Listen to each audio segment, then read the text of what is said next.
Senta aí, ajusta o volume e confia no tio, porque hoje a conversa é daquelas que se você soltasse num churrasco em 2005, iam te olhar torto, tirar a cerveja da tua mão e falar, e lá vem o maluco das teorias da conspiração. Pois é, o tempo passou e o maluco estava certo.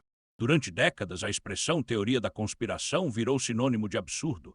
Era a forma mais rápida de enterrar qualquer pergunta incômoda sem precisar responder nada. Questionou o governo, chapéu de alumínio. Duvidou de grandes corporações, paranoico. Apontou inconsistências em versões oficiais, vai dormir tio. Confia no sistema, diziam eles. Mas hoje, ironicamente, quem diz isso sou eu. O detalhe inconveniente é que, com o tempo, arquivos foram abertos, documentos desclassificados vieram à tona, investigações oficiais aconteceram e várias dessas teorias malucas passaram por uma metamorfose curiosa, viraram fatos históricos documentados. Não opinião, não achismo, papel timbrado, assinatura e carimbo. E antes que alguém se empolgue, calma, nem toda conspiração é real. O tio aqui não está defendendo delírio coletivo nem negacionismo de sofá. O ponto é outro. O ponto é entender que conspirações reais existem, geralmente envolvem poder, dinheiro e sigilo, e quase sempre só são admitidas quando já não dá mais para esconder. Hoje a gente vai passear por alguns desses casos, histórias que começaram como teoria, passaram por escândalo e terminaram como Iagudo realmente aconteceu. Então respira fundo, larga o preconceito e vem comigo, confia no tio. Comecemos com algo que, honestamente, parece roteiro de filme, mas aconteceu de verdade. Em 1932, o governo dos Estados Unidos recrutou centenas de homens negros pobres no Alabama, prometendo tratamento médico gratuito. O detalhe que ninguém contou, todos tinham sífilis. E o objetivo não era curar, era observar a doença até o fim. Quando a penicilina virou o tratamento padrão, nos anos 1940, esses homens continuaram sem receber o remédio, mesmo indo a consultas regulares. Foram usados como cobaias humanas por 40 anos. 40. Décadas depois, investigações oficiais confirmaram tudo: mortes evitáveis, sofrimento deliberado e silêncio institucional. Durante anos, quem desconfiava disso era tratado como paranoico. Esse aqui é o tipo de coisa que, se você contasse antes dos anos 70, alguém ia rir na sua cara. A CIA, em plena Guerra Fria, conduziu experimentos secretos com LSD, hipnose, privação sensorial e tortura psicológica, tentando descobrir se dava para controlar a mente humana. Civis militares, pacientes psiquiátricos, muitos sem qualquer consentimento, foram usados nesses testes. Alguns nem sabiam que estavam sendo drogados. O governo negou por anos, até que, pressionado, o Senado criou comissões de investigação. Resultado: documentos, depoimentos e a confirmação oficial de que sim, o programa existiu. E para melhorar o roteiro, parte dos arquivos foi destruída antes das investigações, o que só reforça o óbvio. T. Godley. Aqui entra o famoso, é para sua segurança.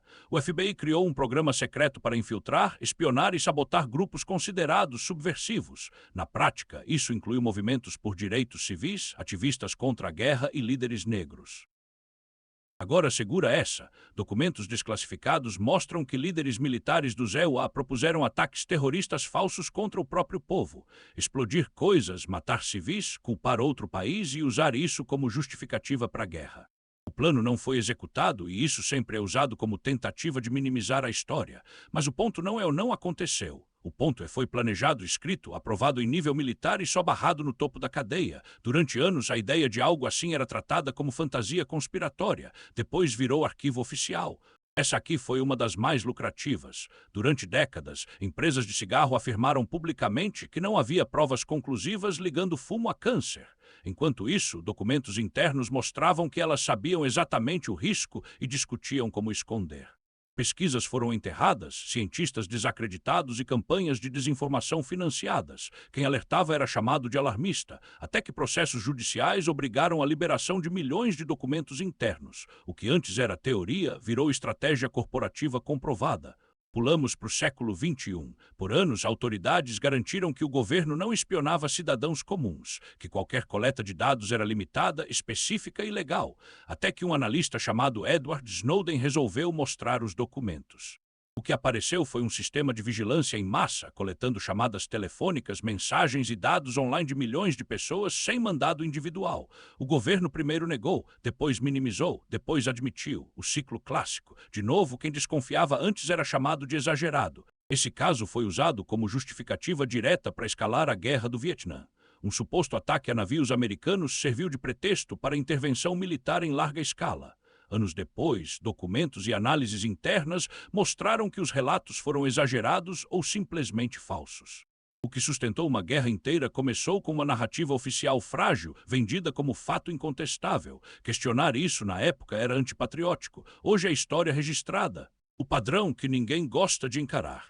Reparou no desenho? Primeiro, negação total. Segundo, ataque a quem questiona. Terceiro, silêncio prolongado. Quarto, documentos aparecem quando já não tem mais como segurar. Não é coincidência, é método.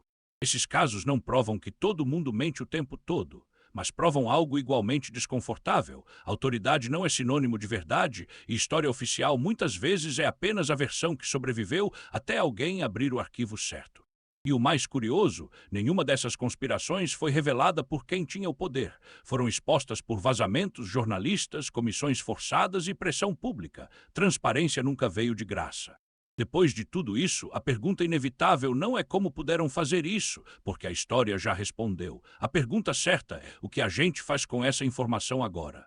Porque tem um erro clássico aqui. Muita gente escuta essas histórias e cai num dos extremos. De um lado, o sujeito que passa a duvidar de absolutamente tudo, acha que nada é real, que toda notícia é manipulação e que a Terra deve ser um pendrive. Do outro, o cidadão que prefere fingir que nada disso importa, porque encarar dá trabalho, incomoda e bagunça a sensação de segurança. Nenhum dos dois aprende muita coisa. O ponto não é virar paranoico profissional. O ponto é entender que ceticismo não é doença, é ferramenta. Questionar versões oficiais não é ataque à democracia, à ciência ou ao bom senso. Pelo contrário, muitas das verdades que hoje são consenso só vieram à tona porque alguém resolveu não engolir a primeira explicação. Esses casos mostram que instituições, governos, agências, corporações são feitas de pessoas. Pessoas erram, abusam de poder, escondem informação e às vezes fazem coisas indefensáveis acreditando estar protegendo o sistema. O problema é que quase sempre quem paga o preço não é o sistema, é gente comum. Outro detalhe importante, o tempo é o maior cúmplice da verdade. Não porque ele resolve tudo sozinho, mas porque sigilo tem prazo. Arquivos são abertos, envolvidos morrem, interesses mudam. E quando isso acontece, a narrativa muda junto. Aquilo que era absurdo vira lamentável. O que era fake vira falha histórica. Por isso, quando alguém hoje levanta uma suspeita, a pergunta mais honesta não é isso, é loucura. É agudo. Quais são as evidências disponíveis agora e quais ainda não podem aparecer? Porque a ausência de prova imediata não é prova de ausência. A história já deixou isso bem claro. No fim das contas, a lição não é desconfiar de tudo, mas também não confiar cegamente em nada. É aprender a diferenciar delírio de denúncia, boato de documento, opinião de registro oficial. Dá trabalho, exige paciência e exige aceitar que às vezes a versão confortável não é a verdadeira. Se tem algo que essas histórias ensinam é simples e desconfortável.